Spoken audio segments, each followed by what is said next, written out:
This is my account of learning. I was adopted. I am a 24-year-old lady. My turning 18 set off everything. Having just graduated from high school, I was excited about beginning college. Though my adoptive parents had promised me a unique family supper to celebrate, I wasn't ready for what they were about to share with me when I came home that evening. 3 of us, my mom, my dad, and me, were seated around the dining table. Usually trying to keep things light, they seemed serious, even nervous, which was strange. Deeply breathing, my dad remarked, without much of a lead-up. I was adopted. The floor seemed to have vanished underfoot. I thought they were my biological parents for 18 years, until one day they were not. They clarified that they had always intended to tell me, but strangely, the appropriate time never came. They had adopted me when I was barely a baby. I ran, not sure what to say. It's not as if there's a manual on how to handle a matter of minutes having your entire life upside down. I simply recall nodding, my head whirling. Reasons for their delay ran through my thoughts. Whose actual parents were? Did they want me no more? But I couldn't even get those words out. Sitting there paralyzed, I listened as they discussed their love for me. Though it felt like they had kept a great portion of my life from me, I wanted to believe them. The worst part is also, though I had always assumed her to be my full sibling, my sister was not quite my sister at all. Looking back, it all makes sense. My non-biological sister Elena is 2 years older than me. She grew up constantly the golden child. Her parents loved her, gave her all she needed, and were constantly praising her intelligence and talent. They would save for her art lessons, get her the newest devices, and throw her big birthday celebrations. I received whatever remained at the same time. Back then, I thought about it not too much. Some children simply grab more attention, right? But I started to perceive things differently following the adoption revelation. I never felt like I could live up to what Elena had, not like I was neglected or anything. Should I score a B on a test, my parents would lecture me on the need of working more. If Elena received a B, though, they would discuss her diligence and their pride in her work. Should I fail, say I broke a dish or arrived late for curfew, the penalty would be severe. Grounded for a week, without phone, the works. When Elena stumbled, though, they would dismiss it as a small error. I always felt under an unwritten rule that I had to prove I belonged in the family, and that I had to be better. Still, I worked to ignore such emotions and concentrate on my future. Planning to save for college, I started working at a neighborhood cafe. Given their limited means, my parents were understandably not very generous with tuition payments. I never expected a free ride. But things changed once more just as I was ready to advance. My parents died in a vehicle accident around the conclusion of that summer. I was worried about textbooks and student loans one minute, and then I was standing at their burial trying to make sense of the fact they were dead. Of course, Elena was there, but she seemed to have already moved on. She discussed estate management and handling documentation more than she did about our parents. A couple of weeks later, we had the will reading. I had low expectations, perhaps just a tiny bit of assistance with my college expenses, or something simple to remember them by. But what I discovered made me stagger. To Elena, they had left everything, the house, their savings, everything. I have nothing, just a vague apology from the attorney regarding how these things occasionally go. No keepsake or explanation. Right away, I confronted Elena, asking to know why they would do this. Her comments stinging, she shrugged, stating it was their decision, and that I shouldn't expect anything just because I was brought into the family. Brought into the family, much as I was an outsider all along. She made it plain that she owed nothing to me, and I understood she considered me as just that, some kid her parents had taken in, not her sister. After that, things started to slide rapidly. Although we spent some time living in the house, every interaction became a conflict. I pleaded with her to allow me time to save for a place of my own, so I could survive the first semester of college. She wanted me out, though, saying the residence belonged to her. She declared she no longer wanted me freeloading, that I had nowhere to go, or that I was still in mourning for our parents made no difference. I returned from a cafe shift one evening to discover the locks changed. I hammered on the door, but she reported me trespassing to the police. They walked me off the grounds as though I were a stranger. I became homeless exactly like that. I had not had time to get my belongings. So I was sitting on the sidewalk outside what used to be my house, with nothing except the clothing on my back and a few bucks in my pocket. That evening I had nowhere to sleep, no friends to call upon, and no relatives to turn to. From learning I was adopted to losing my parents to being driven out onto the streets by the only sister I had ever known, all I could think was how quickly my life had collapsed. It's odd how you believe you know the people closest to you, and then discover you actually hardly knew them at all. Original update. 1. My first several weeks on the streets passed in a haze. When there was space, I slept in shelters. Most nights, though, I was simply surrounded by frigid concrete. I couldn't afford to be too forward-looking. Finding my next meal and a safe location to sleep occupied me. My work at the cafe was gone. You can't exactly keep shifts when you lack somewhere to wash or hang your uniform. Though that sounded like a fairy tale, I considered starting college. I so carried out my required action. I started working at a nearby diner dishwashing. Though not luxurious, it was enough to get me off the streets into a poor rooming house. Though it was simply a small room with a bed and a communal restroom down the hall, it was better than the shelter. I stocked shelves late into the evening by picking up extra shifts at a nearby grocery store. I was just squeaking by, between the diner and the grocery store, but at least I had a roof over my head. I was working about 60 hours a week. It took some months, but finally I saved enough to move into a little studio apartment. It was mine. Not much more than a bed, a little table, and a window allowing hardly any light. I could feel confident locking the door. The first night I slept there comes to me. I simply lay on the mattress and glanced up at the ceiling, considering how far I had come from those street nights. Though it wasn't a great triumph, it seemed like a little advance. I came upon an old friend from high school one day running an errand. Back then, we were not quite tight, but she knew Elena and me. Her surprise at me working at the diner and in such a bad area was evident. During lunch, we caught up, and she listened as I went into everything. The adoption reveal, my parents' accident, Elena kicking me out, everything. How things had turned out astounded her. Then she dropped a bombshell piece of information on me. Elena was supposedly living it, flaunting her pricey trips on social media while riding in a brand new sports car. Hearing that she was out there living her best life on the inheritance that should have been divided while I was scraping together rent money stung to hear. I closed my mouth, though, and concentrated on what I needed to do next.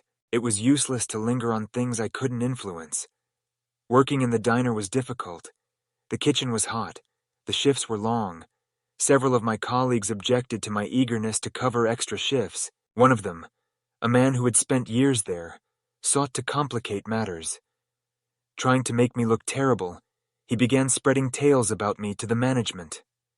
Still, the manager was aware of my intense effort. He had seen me arrive on schedule, never grumble, even when I had to tidy up messes nobody else wanted to handle. Eventually he sided with me, and the co-worker withdrew. But it was a sobering reminder that respite from life was not forthcoming. I came onto a low-cost therapy program through a nearby charity about this time. Not much, simply group meetings with others going through difficult circumstances, but it helped me sort through all that had transpired. I began to see how much my upbringing had molded me, how scars I hadn't even noticed where there were left by being the second choice in my family. It clarified why I felt the way I did, not made things miraculously better. Beginning at the diner and via the therapy group, I began to gather a few friends who shared what it was like to struggle. Sometimes we would hang out after work, getting inexpensive dinner and chatting about our days. I felt not entirely alone for the first time in a while. Though unusual, it was a good sensation. Months passed, and I developed a consistent schedule. I paid my bills, worked my shifts, and even began a tiny monthly savings program. Just a few bucks here and there, but it totaled something, enough to create a modest emergency reserve. It gave me some more peace since, should something go wrong once more, I wouldn't be totally powerless. Following a year of relentless grind-through, I at last paid off some of the debt I had accrued during those lean years. That allowed some breathing room, and I began to consider my future once more. Although I still couldn't afford college, I discovered several reasonably priced online classes that would land me a better career. Though it was little, it felt like a means for me to create a future, even if it would be a long ascent. I approached Daniel, a guy at the diner. His life resembled mine in many respects, a challenging one with limited possibilities. After work, we began hanging out and discussing our pasts, dreams, and all the things we had dreamed of but never would have had. One thing set off another, and we began dating. Having someone in my corner, someone who knew what it was like to battle but yet push on, felt fantastic. Daniel studied with me for my online classes. After shifts, he would help me review practice tests, encourage me on the days when I simply wanted to give up, and question me. Though it wasn't easy, with his help, I completed some of those classes and found better paying work in a tiny office. Mostly data input. It wasn't flashy, but it paid more than the diner and was a step up. Having a new job, I felt at last like I was headed somewhere. I started saving for something greater, maybe a better apartment, maybe a down payment, maybe even going back full-time eventually. I could pay my rent without thinking about making it to the next paycheck. Though gradual, it was actual development. I eventually posted about it on Reddit, detailing my journey from homelessness to, at last, some stability. I wrote about the generosity of strangers, the people who supported me at my lowest, and how one may rebuild even in the face of all seeming lost. Comments from individuals saying they were rooting for me, that they had gone through something similar, and that my experience offered them hope attracted more attention than I anticipated. Reading those remarks helped me understand that perhaps I wasn't as alone as I had assumed, and maybe, for the first time in a long time, I was really headed towards something better. Things changed rapidly at my new office job. Mostly data entry and filing. It was not a fancy job, but it came with regular hours, a consistent pay scale, and a respite from the physical demands of restaurant work. It presented another sort of difficulty. I had to grow acclimated to handling spreadsheets, following office procedures, and spending hours seated at a desk. I changed, though. My manager observed and began assigning me additional responsibility a few months later. I managed little projects, assigned new hires training, and progressively grew to be a major team player. She even intimated that, if I kept it up, a promotion might find me. Daniel was by my side at every stage. Reminding me that I had before surmounted more difficult challenges, he helped me acclimate to the new surroundings. On weekends, we would review my homework together, and he would offer advice gleaned from his own retail expertise. Having his help, I began to feel more self-assured at work, like I was at last creating something solid. Our bond got closer, and I started depending more on him knowing he would always have my back. I ran across my old diner manager grocery shopping one afternoon. He came over grinning broadly after seeing me reach for a box of cereal. The degree to which my circumstances had evolved since I left the diner astounded him. We spoke for some time, catching up on life, reminding me that I had always been a diligent worker, even in trying circumstances. He informed me how pleased he was to see me performing better. Though little, that moment lingered with me. It was one of those reminders that where I was today had been shaped in part by even the challenging aspects of life. Not long after that, I received a message from an elderly contact, someone who had been around during my toughest street days. They got in touch to inform me that the man who had misled me out of GoFundMe money had been caught in another fraud. I could choose to file charges and find some sort of closure on that aspect of my life. But after some thought, I chose to let it go. I had no need of opening that wound once more. Not worth my effort, was it? Having passed that chapter, I wanted to keep looking ahead. Daniel began discussing our future together more as things found a new cadence. He asked one weekend if we might hike in a local park, the light peeking through the trees, and a crisp wind defined a lovely day. Daniel descended on one knee when we came to a still area, with a view of a little valley. Pulling out a basic silver band, he asked me to wed him. I found it hard to believe. I was barely surviving a year ago. Now this amazing gentleman was inviting me to start a life with him. I answered yes, and for the first time in a long time, I felt as though perhaps things would be at last normal. Our little wedding was simple, just a few close friends and some of my new colleagues, not spectacular. Choosing a dress, staring at flowers, and discussing a future with someone who really loved me felt unreal. I recall standing before Daniel on our wedding day and experiencing a calm I had not known before. We made vows pledging to always support one another, and I came to see that I had discovered the kind of security and affection I would never have imagined I was due. Daniel shocked me with a honeymoon trip to a neighboring beach town following the wedding. It was a small cabin near the sea, not a 5-star resort or anything like that. Still, it was wonderful. Our days were spent strolling along the coast, discussing our aspirations and goals, and simply savoring the tranquility of our company. It was about the fact that we had both gone so far and had each other, not about money or luxury. When we returned, things at work kept looking good. About a month later, my manager summoned me into her office and extended an offer for a promotion. Along with additional responsibility, it paid more. I would be supervising a little staff and handling certain customer accounts. It seemed as though all the effort was at last yielding results.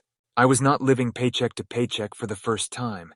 Thus, I started considering long-term goals, saving money, maybe even purchasing a small automobile to facilitate travel. The promotion helped me to get in touch with some former high school friends. When we ran across each other at a community gathering, they were astounded by how different my life had become. Though they had heard about my difficulties, they were unsure about how to get in touch, or if I would even want to hear from them. Though it was a little embarrassing, showing them that I had turned things around felt right. It was about realizing how far I'd come, not about proving something to them. Daniel and I thought it was time to begin trying for a baby a year into our marriage. We discussed it for weeks, assessing the advantages and drawbacks to ensure we were both ready for the changes it would bring. Though we both recognized how much family mattered to us, particularly following all we had gone through, we did not make this decision lightly. A few months later, I discovered I was carrying. I phoned Daniel right away when the test came back positive, and we started crying and giggling. Everything seemed to be falling into place. When we notified our colleagues and friends, they shocked me by arranging a little baby shower in the break room. Though it was nothing ostentatious, it was full of affection and helped me to see exactly how many people were supporting us. I shared the pregnancy news and considered how I had gone from homelessness to expecting my first kid and another update on Reddit. People from all around commented on the post, congratulating me and sharing how much my story meant to them. It blew out. Reading over those comments, I felt like I'd at last crossed to the other side of everything, even though I never imagined I would be among those inspirational posts. Then one evening, just as I felt life could not surprise me anymore, someone knocked on our apartment door. Opening it, I turned to my non-biological sister standing there. She resembled nothing at all the Elena I knew. Her clothing was worn, her hair was messy, and she stared desperately. She had lost everything. Her extravagant lifestyle, the wealth, everything. Declaring that she was facing eviction and had nowhere else to go, she inquired whether she may enter. It seemed as though my history was knocking, demanding I confront all I had thought I had put behind. Opening the door and finding Elena standing there seemed like peering into a mirror, reflecting my own past difficulties. Gone was the smooth, assured woman who had shrugged off dismissals of me. Someone stripped naked, defenseless, and desperate stood in her place, raw and terrible, The memories of that evening shut me out of our childhood house returned. But while I stared at her, a flutter of something else moved within me. Sympathy. Against my better judgment, I allowed her in under Daniel's cautious gaze, tracking her every step. She admitted to wasting the inheritance after transient pleasures and hollow relationships. It was a confession tinged with regret, a far cry from the haughtiness she used like armor. She said she was sorry for her past violence, for how she had treated me, for leaving me to fend for myself when I had little. Though long overdue, her words provided a glimpse of a different Elena, one humbled by adversity and shorn of pride. Always my friend, Daniel stayed dubious. He brought back the suffering she had brought about, the evenings I shivered on the streets in response to her behavior. Her apologies seemed to him as a frantic appeal rather than a sincere conversion of heart. But he also understood that the choice finally rested with me. Between the strange tug of empathy and the anger of the past, I went to my online network and started posting my agony onto Reddit. The answers reflected the conflict I was experiencing, a mix of wrath and compassion. While some urged me to provide a helping hand, therefore breaking the cycle of hurt, others urged me to let her face the results of her acts. I ended up going in the middle, a lifeline to enable Elena to get her footing. I gave her enough money for groceries and a month's rent. I did make it abundantly evident, though, that this was a one-time offer rather than a reconciliation. I had to guard my developing family, myself, from being pulled back into the turmoil of her past. Elena grabbed the chance seriously, surprisingly. She sought a part-time job, carefully paid her bills, and even kept me informed about her development. Though not a whole metamorphosis, it was a beginning. Still, I stayed away, cautious about allowing my guard down too quickly. Then life sent still another curveball.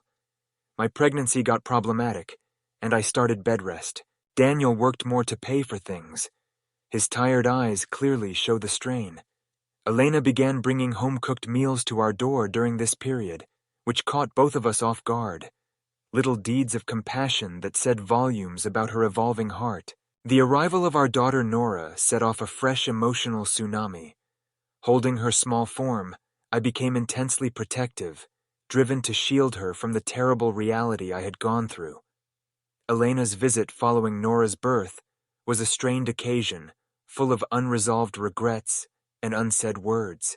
But as she looked at my daughter, I sensed a desire in her eyes for a connection she had thrown away. Elena kept having challenges.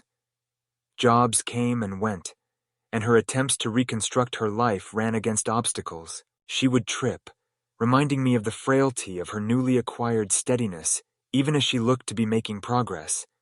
I had to make a tough decision when she lost her apartment and turned up at our door once more. I let Elena stay with us under tight restrictions, but with Daniel's doubts playing in my ears, she had 1 month to get an apartment and a job. That was a dangerous choice that would throw off the painstaking peace we had created. But somewhere, maybe driven by the mother instincts awakened by Nora's birth, I couldn't turn her away. The next weeks were a delicate ballet of negotiating, past hurts, and fresh limitations. Elena pitched in around the flat, mending items and even assisting with housework. We started to slowly, carefully reconstruct some sort of sisterly relationship. Late-night talks resulted in a fresh insight and a common awareness of the ways our background had molded us. Even Daniel, first hostile, started to soften seeing Elena's sincere efforts at transformation. He saw her conversing with Nora. Her voice shocked him with its compassion. Elena eventually landed consistent employment as the date for her visit drew near.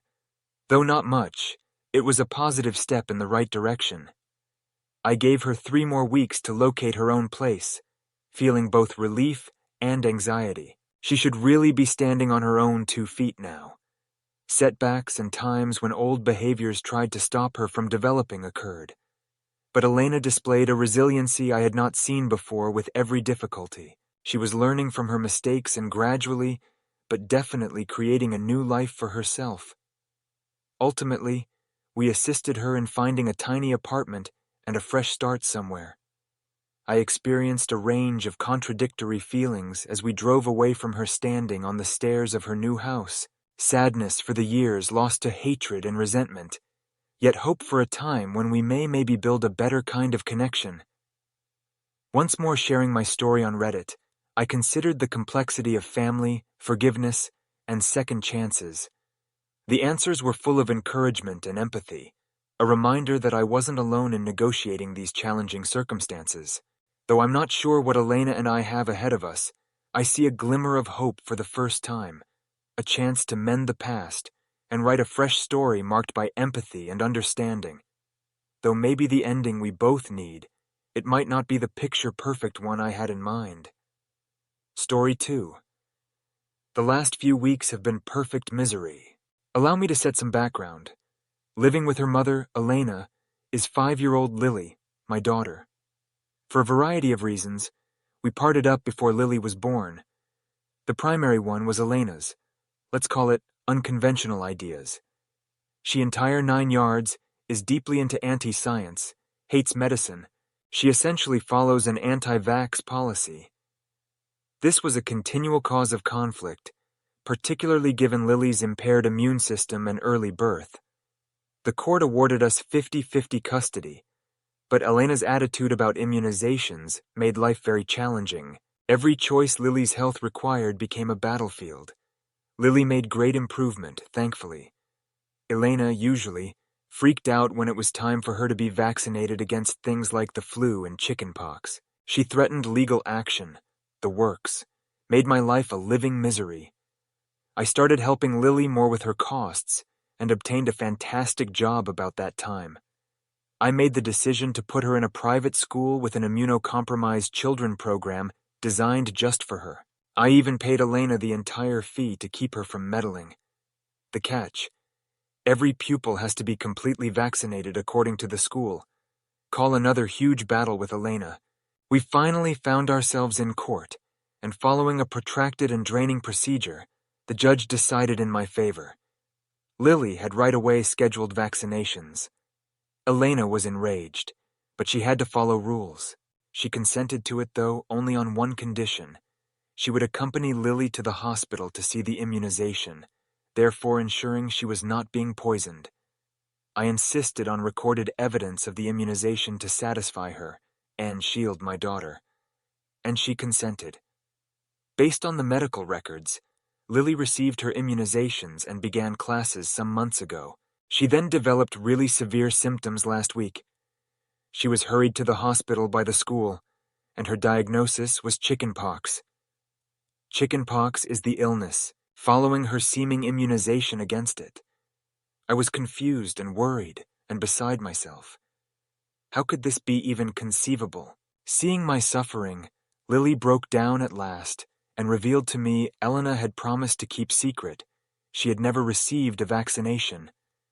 Elena had falsified her immunization papers and was utilizing herbal medicines, salts, oils, all kinds of pseudology.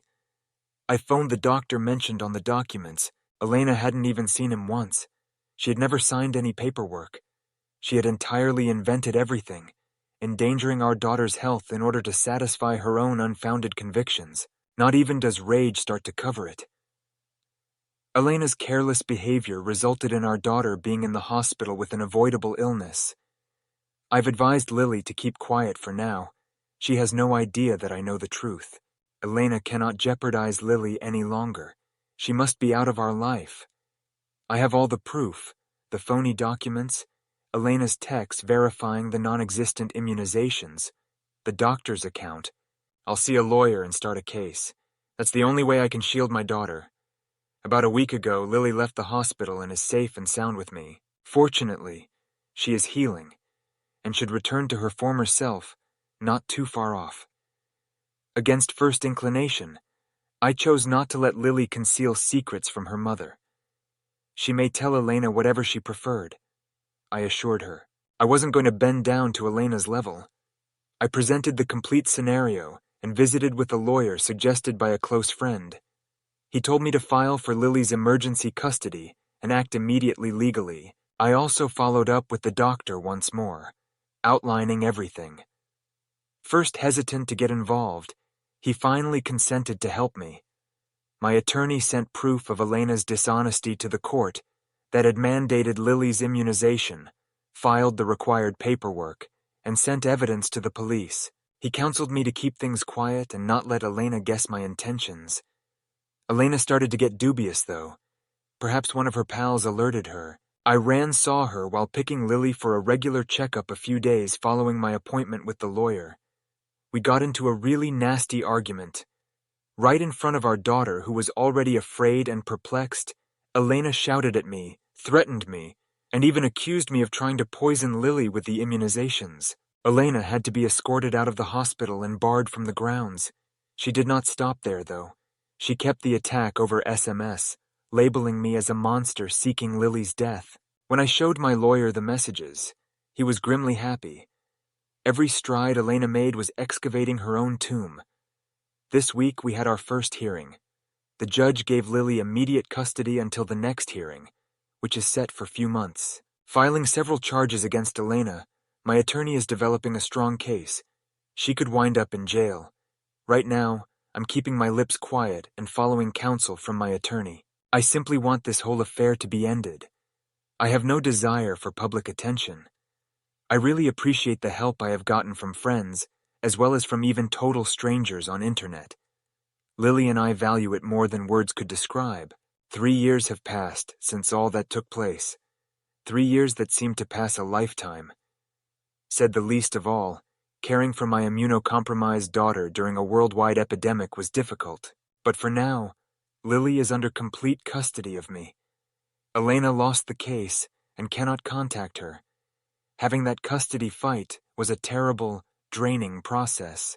That was the worst time in my life. Court hearings spanning months were each a fresh wave of worry and anxiety. During that period, Elena totally lost it. Once she even came up at my place, attempting to break in and grab Lily. I had to call the police. She was arrested for attempted forced entrance. My lawyer included another charge, forging medical records, while she was on bail. That sent her back into jail and extended the custody dispute even more. Fortunately, Lily and I received protection orders. Every day, Elena's own acts strengthened my case. The judge granted me complete custody and forbid Elena from any contact with Lily when the matter reopened. Naturally, she portrayed the victim, asserting I had planned everything from the beginning and citing the vaccination issue as justification for dragging her daughter away. Her response, along with her past behavior, just confirmed the judge's ruling. For what she was, a threat to our child, he saw her. He removed all of her custodial rights and prolonged my protective 2-year order.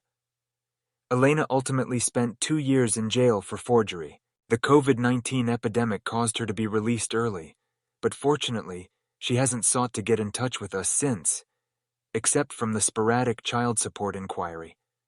Though I know nothing about her life now, I have heard she is sinking farther into the conspiracy rabbit hole. She is with someone evidently engaged in the January 6th revolt. Lily is doing great as well. We relocated to a new state, and she is enrolled in a top university. She is ready to begin in-person instruction after the summer break finishes and completely vaccinated against COVID-19. Though it has been somewhat challenging overall, this process has taught me a lot. Having Lily in my life, safe and healthy, makes me very happy. I'm glad I was able to get her away from Elena and provide her an opportunity at a regular life. Everybody is thrown curveballs in life. Some have money difficulties. Others find relationship issues. Against the person who ought to have been looking after my daughter's health and safety, I had to battle for it. I persisted, though, and on the other side we emerged stronger. It reminds us that quitting is never the solution, no matter how hard things become. Keep fighting. Face your difficulties squarely, and you will conquer anything.